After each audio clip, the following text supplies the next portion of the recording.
Good afternoon, everyone. It's Friday, September 4th, and it's newsletter time. So today I'm going to go over the newsletter I sent out yesterday so that you all can basically know what these are going to be about. And for every newsletter, I'll send out another video so that way while you're walking across campus or standing in line for dinner, unfortunately, you can listen to this, and then you know if you need information, you can come back and look at the newsletter.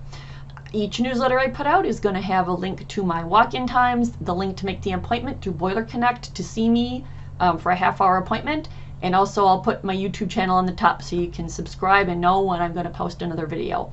I'm also going to be posting videos for registration for this spring, and I'll have a little more information about that in a bit. Important dates.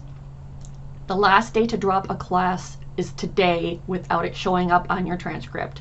From today until the 18th, it will have a W on your transcript. That just means withdrawal. No matter what grade you're getting in the class, if it's a F or it's a D or if it's an A, you're going to get a W. So that's one of the key days to know if you want to drop a class. Monday the 26th is even more important because that's the very last day to drop a class, right before Halloween.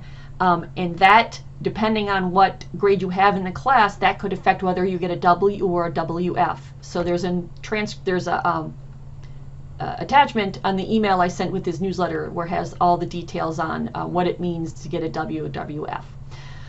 You can still take the foreign language placement exam, and again, there's the Pursuing Racial Justice Together series. I put a link to the page if you're interested in watching any of those online.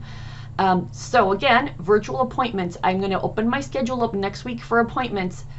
They're half an hour long, and they're if you need to talk about something important, if you want to talk about doing research, if you want to talk about some problems you're having or other things like that.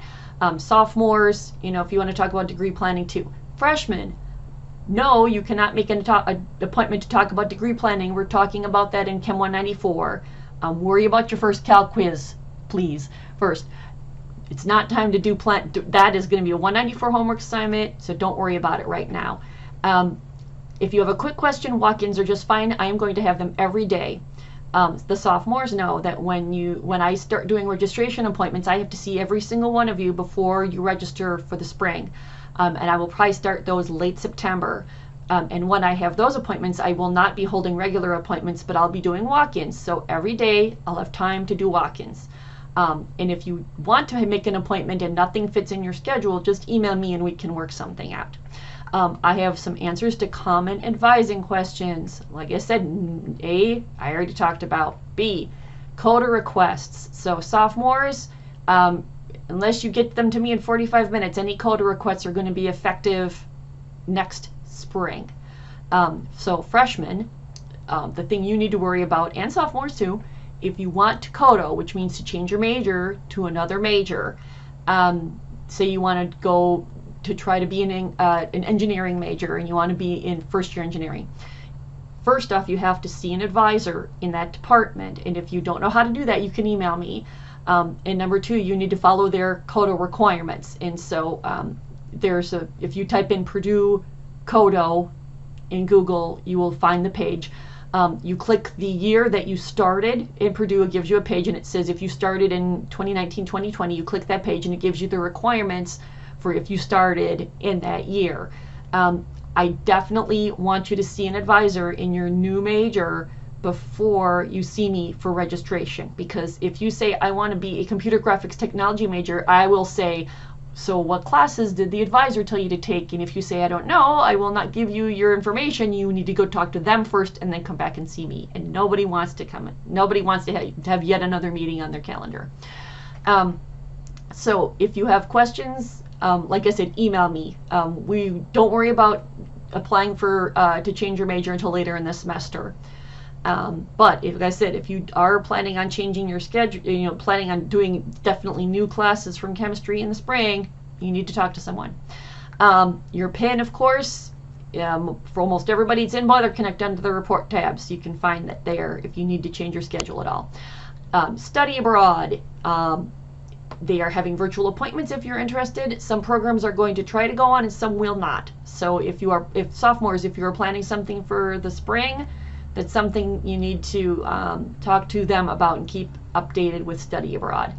And no, I don't know when vising appointments, oh, this should be registration appointments. I don't know when registration appointments will start. We'll keep you posted. And yes, I have my channel up. This is new. This is from the Academic Success Center, which is this link here. There are places to study on campus. Stewart Center's open if you want to watch a class in a room where you know you're going to have to talk. So it's a way where you can actually go to this Stewart Center in the rooms on the 2nd and 3rd floor and sit in front of a computer and actually have a way to, you know, listen to classes and talk. It's not meant to be a study area. There's a map with the tents, and there's study spaces that are going to be opening soon, including the co-work, the armory, and the beer tent at Ross Aid. Woohoo! Unfortunately, no beer while you're studying, though. Academic resources, definitely look into supplemental instruction. This is something that, especially for calculus 1, 2, and 3, the big thing about calculus is that you don't really need to study, you need to practice. And with math, the big thing is you can read a concept as many times as you want. You can watch people do problems, but that doesn't mean you're going to know how to do them. You have to practice and practice. I can compare it to levels in video games. I'd play Portal and get stuck on level 10. How do I do level 10? Well, I watch a YouTube video. I can move on to level 11. That's great. I get to 11 and I can't do 11. Why? Because I didn't learn anything in level 10. I just moved right on to level 11. So now I have to watch another video to move on to level 12. That's a lot how calculus and chemistry work. You have to practice. You have to have it at the ready to be able to do it. And just by, you know, reading the book, sometimes that does not help. You need to practice. For math and chemistry and biology, I'm pretty sure chemistry you have for 115 and 125, there are probably piazzas built in, and you can also work with your TAs. Math and biology are going to have piazzas through classes, so make sure you reach out for help, definitely, if you need that. The chemistry research room, I believe, is going to have some in-person times. They have not updated their website yet. This is the link here, so at some point in time those will be open. For Chem 125 students, your best bet is to right now work with your TAs. Also, if you're in 129 or 115, talk to your TA first. That's the best thing to do. Cosine is the College of Science tutoring. They have online through Zoom, and also WISP, which is Women in Science and Women in Engineering. They have a great tutoring program, so if you need to work with them, I would definitely recommend that. And visit the page and it'll tell you what classes for Cosine and WISP, which classes they tutor in. There's also other academic resources through the Academic Success Center, and they also can link you into with tutors in a subject that you need help in. The Academic Success Center is also a great place to look at workshops.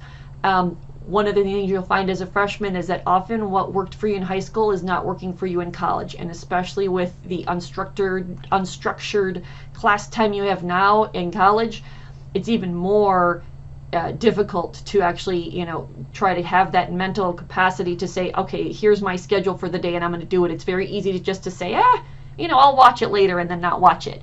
You know, and then you're, you know, 3 hours behind on watching lectures, you know, the day before the quiz. Don't do that. In Chem 194, you know, we talk about plans of study. I mean, we talk about time management. So that's something you're going to have to think about seriously. Sophomores, go back to your time management homework from 194 and think about how you're going to plan out your day. I definitely strongly suggest planning out your free time. That's a lot easier than planning out your study time. If you say, this is when I'm going to be free and dedicate the rest of the time to studying, sometimes that works better than having a set time to try to get your homework done. Because if you know you have definite breaks, then you can spend the rest of the time actually working. 5, mental health. A lot of you have been reporting to me that you're stressed and that it's very overwhelming and there's a lot of worry about classes and getting things done. So in this case, if you feel you need to, you should definitely contact some of these organizations. CAPS is a good first start. I know that people have talked about them being very busy and overwhelmed, and that might be true. That's where I think you should really look into the online resources they have. They do have a lot of online programs that you might want to look into. I think one of them is, I think it's, oh yes, here it is. There's a bunch of things. They do have some cognitive behavioral therapy things. WellTrack is the one that they were actually advertising a lot last year, is this online tool called WellTrack. So that's something you may want to consider looking into, especially if you're dealing with, anxiety or depression while you're here, if you can't find somebody and you haven't been to a therapist before. And if you have been to a therapist, I really, really suggest that you talk to your parents and basically talk about doing some virtual visits with them while you're here. Because everybody's doing virtual visits, and if we can, well, not everybody, but if you can try to work that in while you're here, that would probably be the best thing, because it is difficult to find one-on-one therapy near campus.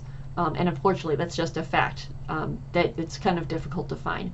The Purdue student government is actually looking for people to sit on the Senate. So if you're at all thinking about going into academia or into possibly law, this is a really good way to kind of get involved with the Purdue student government and learn how the process works. And there's 2 spots open, and I have all the information is in here in the newsletter if you're interested. The due date for the application is Tuesday, September 15th, so keep that in mind. The other thing, I think that's all I've got in here. The other thing I want to just mention is, quizzes are coming up, so don't freak out. It'll be okay. And if you have questions about, for my freshmen and my sophomores, if you have questions about your seminar courses, please contact the professor. For 194, it's me or Beatrice.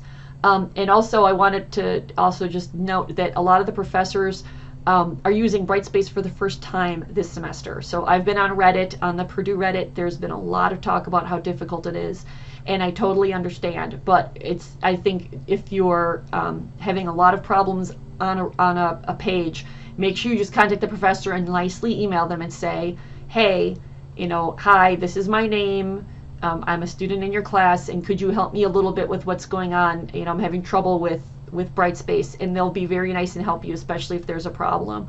Chem 194 students, you have an email assignment where you get to read on how to write a proper professional email. And Chem and my sophomores, you did that homework, so you know how to write a nice email. I taught you how. So like I said, that's something to just kind of keep in mind. And Chem 194 students, please email me if you have a question, if something looks wonky on that page. So I think we're going to wrap it up today. If you have any questions, let me know. And Chem 194 students, I will see you bright and early next week. Have a good weekend.